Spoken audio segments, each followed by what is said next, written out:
Hey everyone, आज की video में हम पढ़ेंगे टेरिडोफाइटा का मेंबर मार्सिलिया। मार्सिलिया को हम वाटर क्लोवर के नाम से भी जानते हैं क्योंकि इसकी जो शेप होती है प्लांट की वो क्लोवर जैसी होती है, इसलिए हम वाटर क्लोवर कहते हैं और ये वाटर के अंदर रहता है। इसकी लगभग 53 स्पीशीज जो है वो लिविंग है और 10 स्पीशीज इसकी एक्सटिंक्ट हो चुकी है, यानी खत्म हो चुकी है बिल्कुल ही। तो मार्सिलिया का हम देखते हैं सबसे पहले क्लासिफिकेशन। किंगडम है इसका प्लांटी, डिवीजन है टेरोफाइटा, क्लास लेप्टोस्पोरेंजियोप्सिडा या टेरोप्सिडा, ऑर्डर मार्सिलिएल्स, फैमिली मार्सिलिएसी और जीनस मार्सिलिया। ये तो हो गई इसकी सिस्टमैटिक पोजीशन। अब देखते हैं इसका हैबिट एंड हैबिटेट, यानी ये रहता कहाँ है और इसका नेचर कैसा होता है। तो ये कॉस्मोपोलिटन जीनस है। कॉस्मोपोलिटन मतलब लगभग हर जगह मिल जाता है हमें ये देखने को। ज़्यादातर ये टेम्परेट और ट्रॉपिकल रीजन में हमें देखने को मिलता है और इंडिया में इसकी अभी तक 10 स्पीशीज आइडेंटिफाई की जा चुकी हैं और इसकी ज़्यादातर स्पीशीज जो होती है वो एक्वेटिक होती है, यानी पानी में रहती हैं, इसलिए हम इसको वाटर क्लोवर कहते हैं। एग्जाम्पल हैं जैसे कि मार्सिलिया माइन्यूटा, ये पानी में रहने वाली स्पीशीज है। और कुछ ऐसी स्पीशीज होती है जो एम्फीबियन होती है। एम्फीबियन मतलब जो पानी में भी रह सकती है और ज़मीन पर भी रह सकती है। उसका एग्जाम्पल है मार्सिलिया इजिप्टिका। और कुछ ऐसी स्पीशीज भी हैं इसकी जो जीरोफिटिक एनवायरनमेंट पे रहती है। जीरोफिटिक मतलब जहाँ पर डेजर्ट जैसी कंडीशंस होती हैं, पानी कम होता है, ड्राई वेजिटेशन होती है, वहाँ पर जो क्लाइमेट होता है उसको जीरोफिटिक बोलते हैं। तो कुछ जीरोफिटिक होती हैं। इसका एग्जाम्पल है मार्सिलिया राजस्थानेंसिस। ये हमें नाम से पता चल रहा है कि राजस्थान जैसी जगहों पर देखने को मिलती हैं। इसकी जो लीव्स होती है वो पानी की सरफेस पे तैरती रहती हैं। बाकी पूरी बॉडी तो पानी के अंदर रहती है, बट जो लीफ होती है वो सरफेस पे तैरती है। अब आती है इसकी मॉर्फोलॉजी, यानी कि इसकी एक्सटर्नल स्ट्रक्चर, यानी बाहर से देखने पर ये कैसा दिखाई देता है। तो मार्सिलिया एक टेरिडोफाइट है और हम जानते हैं कि टेरिडोफाइट की मेन प्लांट बॉडी स्पोरोफाइट होती है, यानी कि 2n होती है, डिप्लॉइड होती है। और इसकी जो स्पोरोफाइट होता है वो रूट, स्टेम और लीफ में डिफ्रेंशिएटेड रहता है। सबसे पहले आती है इसकी रूट। इसकी प्राइमरी रूट्स जो निकलती हैं, यानी कि वो रूट्स जो स्टार्टिंग में निकलती है जब प्लांट ग्रो होता है, वो शॉर्ट लिव होती हैं, यानी कुछ समय तक ही वो सर्वाइव करती हैं और उसके बाद वो खत्म हो जाती है और उनकी जगह ले लेती है एडवेंटिशियस रूट, यानी प्राइमरी रूट थोड़े टाइम बाद एडवेंटिशियस रूट के थ्रू रिप्लेस कर दी जाती हैं। ये एडवेंटिशियस रूट्स जो होती है वो एक्रोपीटल मैनर में डेवलप होती हैं और डेवलप होती हैं ये राइजोम से। दो तरीके से ग्रो होती है कोई भी चीज़, एक एक्रोपीटल और एक बेसिपीटल। एक्रोपीटल का मतलब होता है नीचे से चालू होती हैं और ऊपर बढ़ती जाती हैं, और बेसिपीटल का मतलब ऊपर से चालू होती है और नीचे की तरफ बढ़ती जाती हैं। तो इसमें जो रूट होती है वो एक्रोपीटल मैनर में रखती हैं और ये राइजोम से निकलती है। राइजोम में नोड्स और इंटरनोड्स होते हैं ना, उसमें नोड वाली जगह से जहाँ से लीफ निकलती है वहीं से नीचे की तरफ रूट्स निकलती हैं। अब सेकंड आता है इसका स्टेम। इसका स्टेम जो होता है वो राइजोम होता है और राइजोम अंडरग्राउंड होता है, जमीन के अंदर लगता है। ये पतला होता है, लंबा होता है और डायकोटोमसली ब्रांच होता है, यानी इसमें ब्रांचिंग देखने को मिलती है तो दो दो करके निकलती है। ये ग्राउंड पे ग्रो करता है क्रीप करते हुए, यानी रेंगता हुआ ग्रोथ करता है। और राइजोम की जो ग्रोथ होती है वो अनलिमिटेड होती है और ये डिफ्रेंशिएटेड रहता है नोड और इंटरनोड में, यानी इसकी ग्रोथ लगातार होती ही रहती है राइजोम में। और राइजोम एक तरह का स्टेम है, तो स्टेम पर नोड्स और इंटरनोड्स हमें देखने को मिलते हैं। और ये जो नोड्स होते हैं, इस नोड्स में ऊपर की तरफ निकलती हैं लीव्स और नीचे की तरफ निकलती हैं रूट्स। हम जानते हैं कि नोड्स पे से ही ब्रांचेस निकलती हैं, लीव्स भी वहीं से निकलती हैं और रूट्स भी इसमें वहीं से निकलती हैं। फिर आती है इसकी लीव्स। इसकी जो लीव्स होती है वो ऑल्टरनेट ऑर्डर में लगी रहती हैं। ऑल्टरनेट मतलब जैसे कि लीफ में बहुत सारे नोड्स प्रेजेंट होते हैं, तो एक बार लेफ्ट साइड से निकल जाएगी, फिर अगले नोड से राइट साइड, फिर अगले से लेफ्ट साइड, तो ऐसे लेफ्ट राइट करके निकलती है, ऑल्टरनेट मैनर में निकलती है, तो उसको हम बोलते हैं ऑल्टरनेट ऑर्डर। इसकी जो लीव्स होती है वो कंपाउंड होती हैं और पीटियोलेटेड होती है। पीटियोलेटेड मतलब पीटियोल प्रेजेंट होता है। जो लीफ में डंडी होती है उसको हम पीटियोल बोलते हैं, तो उसमें पीटियोल हमें देखने को मिलता है। क्वाड्रीफोलिएट लीफ होती है, कंपाउंड में क्वाड्रीफोलिएट टाइप की होती है। क्वाड्रीफोलिएट मतलब 4 लीफलेट इसमें हमें देखने को मिलती है। और इन लीफलेट का अरेंजमेंट कैसा होता है, दो तो बनाती है डिस्टिल पेयर, यानी एक पेयर बन गया डिस्टिल साइड पे और एक पेयर बनता है प्रॉक्सिमल पेयर। लीफलेट की जो शेप होती है वो ओबोवेट हो सकती है, एलिप्टिकल हो सकती है और वेज शेप हो सकती है। इनमें से कोई भी शेप हो सकती है लीफलेट की। और इनका जो मार्जिन होता है यानी किनारे से जो लीफ होती है वो या तो एंटायर हो सकती है या फिर डेंटेट हो सकती है। इसमें जो वेनलेट्स मिलती हैं, लीव्स में वेन्स हमें मिलती है देखने को, मिडरिब और वेन्स, तो वेनलेट्स की जो ब्रांचिंग होती है वो भी डाइकोटोमसली होती है, नहीं यानी कि जैसे इसमें स्टेम की ब्रांचिंग थी उसी तरीके से वेन्स में भी इसमें ब्रांचिंग निकलती है। और ये जो वेनलेट्स होती हैं वो मार्जिनल लूप के थ्रू कनेक्टेड रहती हैं। इसमें हमें वेनेशन देखने को मिलता है रेटिकुलेट टाइप का, यानी पूरी लीफ में फैला रहता है, ऐसे जाली जैसी स्ट्रक्चर बना लेता है, उसको बोलते हैं रेटिकुलेट वेनेशन। रात में इसकी जो लीफलेट होती है वो ऊपर की तरफ मुड़ जाती है, बंद हो जाती है, इसको हम बोलते हैं स्लीपिंग मूवमेंट या निक्टेनेस्टिक मूवमेंट। ये इसकी स्पेशल पॉइंट है कि रात के टाइम इसकी लीफ ऊपर की तरफ बंद हो जाती है। इसकी मॉर्फोलॉजी में एक और इम्पॉर्टेंट पार्ट होता है जो कि होता है स्पोरोकार्प। स्पोरोकार्प एक रिप्रोडक्टिव स्ट्रक्चर होती है जो कि अनफेवरेबल कंडीशन में डेवलप होती है। और जैसे कि अनफेवरेबल कंडीशन हो गई, वाटर स्कार्सिटी यानी पानी की कमी है, उस टाइम में डेवलप हो सकती है। और भी कोई अगर अनफेवरेबल कंडीशन हो तो उसमें डेवलप हो जाती है। स्पोरोकार्प पीटियोल के बेसल पार्ट पे डेवलप होती है। स्टॉक्ड होती है यानी कि इसमें भी डंडे जैसी स्ट्रक्चर होती है, स्टॉक होती है जिससे कि ये कनेक्टेड रहती है और इसकी शेप होती है बीन जैसी। इनके नंबर, स्पोरोकार्प के नंबर 1 से लेकर 20 तक हो सकते हैं और ये बाइस्पोरेंजिएट होती है। इसमें मेगास्पोर और माइक्रोस्पोरेंजिया दोनों प्रोड्यूस होते हैं सोराई में। अब देखते हैं इसका डायग्राम कैसा होता है। तो ये है इसका डायग्राम। ये इसका स्टेम है जो कि जमीन के पैरेलल ही ग्रो कर रहा है, क्रीप करता हुआ, रेंगता हुआ चलता है। और इसमें प्रेजेंट होते बीच बीच में नोड्स। इन नोड्स में से नीचे की तरफ निकलती हैं रूट्स और दो नोड्स के बीच के स्पेस को हम बोलते हैं इंटरनोड। ये वाला पार्ट है इंटरनोड और यहाँ जहाँ से रूट्स निकल रही है वो वाला पार्ट है नोड। अब नोड में नीचे की तरफ तो निकल गई रूट्स और ऊपर की तरफ निकल गई ब्रांचेस और इन ब्रांचेस के टिप पर यहाँ पर लगी हुई हैं लीव्स। अब ये लीव्स है कंपाउंड टाइप की, क्वाड्रीफोलिएट, क्वाड्री मतलब चार लीफलेट यहाँ पे हमें देखने को मिल रही है। तो इस तरीके से यहाँ इसकी क्वाड्रीफोलिएट शेप होती है और ये जो लीफ होती हैं वो पानी की सरफेस पे तैरती रहती हैं। अब यहाँ पर पीटियोल के बेस पर यहाँ पर लगे होते हैं स्पोरोकार्प। इस स्पोरोकार्प में माइक्रो और मेगास्पोरेंजिया प्रोड्यूस होते हैं सुताई में। और ये नई नई लीव्स आ रही हैं और ये भी कॉइल्ड है। जब ये पूरी डेवलप हो जाएंगी तो ये खुल जाएंगी।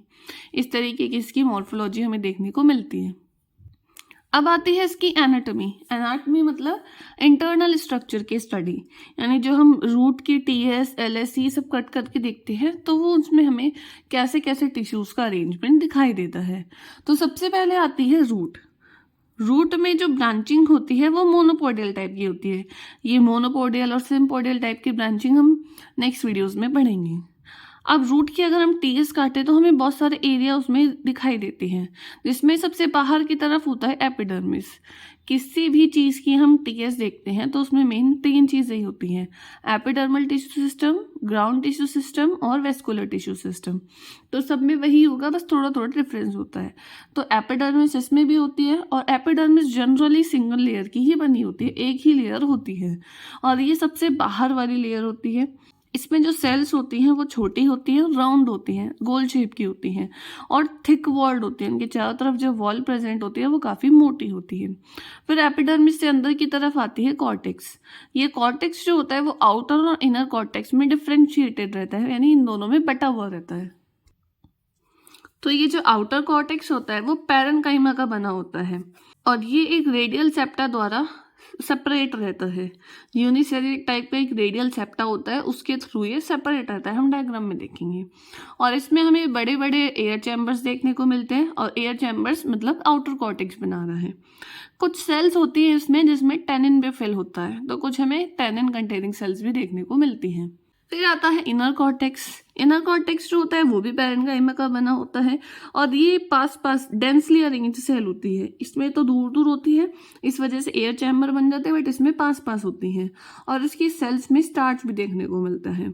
कुछ सेल्स ऐसी होती हैं इसमें अंदर की तरफ, जो कि स्क्लेरिड्स की बनी होती है, स्क्लेरेन्काइमा टिश्यू की बनी होती है। अब कॉर्टेक्स के बाद अंदर वाला पोर्शन जो होता है उसको हम बोलते हैं स्टील। तो स्टील हमें देखने को मिलती है प्रोटोस्टील टाइप की। प्रोटोस्टील वो होती है जिसमें अंदर की तरफ जाइलम होता है पूरा और बाहर फ्लोएम होता है। आपको डिटेल में स्टीलर सिस्टम के बारे में जानना है तो आप टेरिडोफाइट की प्लेलिस्ट में जाके चेक कर सकते हैं। ये जो स्टील होती है वो चारों तरफ से एक पैरासाइकिल द्वारा सराउंडेड रहती है। ये पैरासाइकिल सिंगल लेयर होती है, केवल एक ही लेयर की बनी होती है। फिर इसमें जो जाइलम देखने को मिलते हैं वो डाइआर्क होती हैं, मतलब 2 जाइलम के बंडल देखने को मिलते हैं और एक्सार्च कंडीशन देखने को मिलती है। एक्सार्च मतलब प्रोटोजाइलम बाहर और मेटाजाइलम अंदर।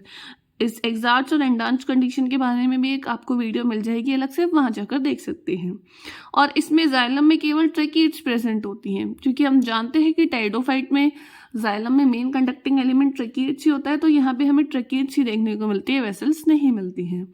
और इसमें जो अरेंजमेंट होता है वेस्कुलर बंडल का वो बाइकोलेटरल होता है, यानी जाइलम के बाहर फ्लोएम प्रेजेंट होता है। ये है रूट की टीएस। अच्छा, टीएस क्या होती है? ट्रांसवर्स सेक्शन होता है, यानी कि ये जैसे कोई रूट है और इसको हम ऐसे कट कर रहे हैं, इसका एक थिन सेक्शन, और फिर उसको हम अगर माइक्रोस्कोप पे देखते हैं तो उसको बोलते हैं हम ट्रांसवर्स सेक्शन। तो ट्रांसवर्स सेक्शन जब हम काटते हैं तो ये सारे हमें टिश्यू देखने को मिलते हैं। सबसे बाहर होता है एपिडर्मिस जो सिंगल लेयर का बना होता है। फिर उसके अंदर आता है कॉर्टेक्स। अब कॉर्टेक्स 2 पार्ट में डिवाइडेड रहता है, आउटर कॉर्टेक्स और इनर कॉर्टेक्स। आउटर कॉर्टेक्स में यहाँ पर ये सेप्टा प्रेजेंट होते हैं। इन सेप्टा की वजह से यहाँ पर बीच बीच में जगह खाली रह जाती है, जिसको हम बोलते हैं एयर चैम्बर। और अंदर की तरफ होता है इनर कॉर्टेक्स, यहाँ की सेल्स बहुत पास पास अरेंज रहती हैं। फिर कॉर्टेक्स के अंदर हमें देखने को मिलती है एंडोडर्मिस। एंडोडर्मिस के अंदर वाली लेयर होती है पेरिसाइकिल, और पेरिसाइकिल के अंदर प्रेजेंट होता है वेस्कुलर टिश्यू, जिसमें आता है जाइलम और फ्लोएम। फ्लोएम तो जाइलम की चारों तरफ प्रेजेंट रहता है और जाइलम होता है बिल्कुल सेंटर में, जिसमें मेटाजाइलम बीच में है और प्रोटोजाइलम किनारे पे है, यानी कि एक्सार्च कंडीशन देखने को मिलती है। फिर आता है इसका राइजोम। राइजोम में भी ऐसे ही डिफ्रेंशिएशन रहता है टिश्यू का। तो सबसे बाहर होता है एपिडर्मिस। एपिडर्मिस के ऊपर क्यूटिकल इसमें एब्सेंट होती है, जो हाइड्रोफिटिक प्लांट होते हैं जो पानी के अंदर रहते हैं। लेकिन जो स्वैम्प और टेरेस्ट्रियल स्पीशीज होती हैं उनमें एपिडर्मिस के ऊपर क्यूटिकल प्रेजेंट होती है। तो यहाँ पर ये जो क्यूटिकल की पोजीशन है वो डिपेंड करती है कि उसका हैबिटेट क्या है। एपिडर्मिस सिंगल लेयर की होती है और पैरेन्काइमा की बनी होती है। एपिडर्मिस के अंदर वाला टिश्यू होता है कॉर्टेक्स, और ये 3 पार्ट में डिवाइडेड रहता है, जिसमें सबसे पहला होता है आउटर कॉर्टेक्स। ये आउटर कॉर्टेक्स एक या एक से ज्यादा लेयर से मिलकर बना हो सकता है, पैरेन्काइमा का बना होता है, और कुछ सेल्स होती हैं जो इसमें टैनिन की बनी होती हैं। फिर आता है middle cortex. Middle cortex एरेन्काइमा tissue का बना होता है। ये एरेन्काइमा भी पैरेन्काइमा का एक टाइप होता है और इसमें एयर चैम्बर प्रेजेंट होते हैं। इनर कॉर्टेक्स आता है मिडल कॉर्टेक्स के बाद। ये मल्टी लेयर हो सकता है, बहुत सारी लेयर का बना होता है, जिसमें से इसका बाहर वाला पोर्शन जो होता है वो स्क्लेरेन्काइमा का बना होता है और अंदर वाला पैरेन्काइमा का बना होता है। कुछ सेल्स ऐसी होती हैं इसमें जिसमें टैनिन और स्टार्च प्रेजेंट हो सकता है। अब इसके कॉर्टेक्स के अंदर आता है एंडोडर्मिस। एंडोडर्मिस भी 2 होती है इसमें, आउटर और इनर, जो कि दोनों साइड हमें देखने को मिलती है पेरिसाइकिल के। हम डायग्राम में इसको देखेंगे। स्टील जो होती है इसमें एम्फीफ्लोइक स्टील होती है। एम्फीफ्लोइक मतलब जाइलम के दोनों तरफ फ्लोएम प्रेजेंट होते हैं। एम्फी मतलब होता है बोथ और फ्लोइक मतलब फ्लोएम, यानी जाइलम के अंदर भी फ्लोएम है और जाइलम के बाहर भी फ्लोएम होता है। साइफोनो स्टील होती है। एक्सार्च कंडीशन होती है, यानी प्रोटोजाइलम बाहर और मेटाजाइलम अंदर, और 2 पेरिसाइकिल प्रेजेंट होती है एंडोडर्मिस की तरह ही, आउटर और इनर। और पिथ प्रेजेंट होती है इसकी सेंटर में, जो कि पैरेन्काइमा की भी बनी हो सकती है और स्क्लेरेन्काइमा की भी बनी हो सकती है। ये है राइजोम की टीएस। तो सबसे बाहर हमें देखने को मिलती है एपिडर्मिस, उसके बाद अंदर होता है कॉर्टेक्स, जो कि 3 पार्ट में डिवाइडेड है, आउटर, मिडिल और इनर। आउटर वाली कॉर्टेक्स यहाँ पर सिंगल लेयर दिखाई गई है। फिर मिडिल कॉर्टेक्स में जो होता है एयर चैम्बर्स प्रेजेंट होते हैं सेप्टा की वजह से। इनर कॉर्टेक्स ये वाला होता है जो कि मल्टी लेयर्ड होता है, जिसमें बाहर वाली जो सेल्स होती है तो स्क्लेरेन्काइमा की बनी होती है और अंदर वाली पैरेन्काइमा की बनी होती है।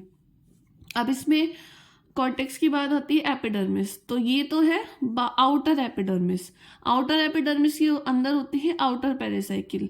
फिर इसके अंदर में मिलता है वेस्कुलर बंडल। अब वेस्कुलर बंडल में कैसा अरेंजमेंट है? ये तो है जाइलम, जाइलम के बाहर फ्लोएम और जाइलम के अंदर फ्लोएम, यानी कि एम्फीफ्लोइक कंडीशन है। अब इसके वापस से अंदर की तरफ हमें देखने को मिलती है पेरिसाइकिल, जो कि होती है इनर पेरिसाइकिल, और इस पेरिसाइकिल के अंदर होती है इनर एंडोडर्मिस। तो इस तरीके से यहाँ पर 2 पेरिसाइकिल और 2 एंडोडर्मिस देखने को मिलती है। इसको बोलते हैं साइफोनोस्टील, एम्फीफ्लोइक साइफोनोस्टील। ज़्यादा डिटेल में आपको जानना है तो आप स्टीलर सिस्टम में जाकर देख सकते हैं। अब आती है इसकी पीटियोल की एनाटमी की। तो इसकी पीटियोल यानी जो लीफ का स्टॉक होता है उसकी एनाटमी। तो बाहर होगी वही एपिडर्मिस। इसमें एपिडर्मिस सिंगल भी हो सकती है और 2 लेयर की भी बनी हो सकती है। और इसमें जो पैरेन्काइमा सेल्स जो होती हैं वो क्वाड्रिएंगुलर होती हैं। और इसके नीचे हमें हाइपोडर्मिस देखने को मिलती है, और हाइपोडर्मिस भी 2 लेयर होती है। फिर आता है कॉर्टेक्स। कॉर्टेक्स वाला पार्ट डिफरेंशिएटेड रहता है 2 पार्ट में। तो कॉर्टेक्स 2 पार्ट में डिफरेंशिएटेड रहता है, आउटर कॉर्टेक्स और inner cortex. Outer cortex parenchyma का बना होता है और इसमें एयर चैम्बर प्रेजेंट होते हैं। इनर चैम्बर भी पैरेन्काइमा का बना होता है, लेकिन इसमें स्टार्च फिल होती है कुछ सेल्स में, और इसके अलावा टैनिन भी मिल सकता है हमें। फिर कॉर्टेक्स के बाद अंदर की तरफ होता है एंडोडर्मिस। ये कॉर्टेक्स की सबसे अंदर वाली सेल होती है, और इसकी सेल की जो शेप होती है वो ड्रम जैसी होती है। फिर इसके बाद आता है वेस्कुलर सिस्टम, इनकी स्टील। तो स्टील जो होती है ट्रायंगुलर होती है, और जो कि पेरिसाइकिल से सराउंडेड रहती है। और इसमें जो जाइलम होता है वो उस वी शेप का बना होता है। एग्जार्ज कंडीशन देखने को मिलते हैं, यानी प्रोटोजाइलम बाहर और मेटाजाइलम अंदर, और जाइलम के चारों तरफ फ्लोएम प्रेजेंट होता है। इसके अलावा एक पेरिसाइकिल की लेयर भी प्रेजेंट होती है इन वेस्कुलर बंडल के बाहर, जो कि सिंगल लेयर होती है। और ये है इसका डायग्राम पीटियोल की टीएस का। बाहर प्रेजेंट है एपिडर्मिस, उसके नीचे हाइपोडर्मिस। हाइपोडर्मिस के नीचे कॉर्टेक्स प्रेजेंट है, जिसमें ये आउटर कॉर्टेक्स और ये इनर कॉर्टेक्स। आउटर कॉर्टेक्स में बीच बीच में एयर चैम्बर्स प्रेजेंट होते हैं, और ये इनर कॉर्टेक्स होता है। उसके बाद ये प्रेजेंट होती है इसकी एंडोडर्मिस, और फिर पेरिसाइकिल।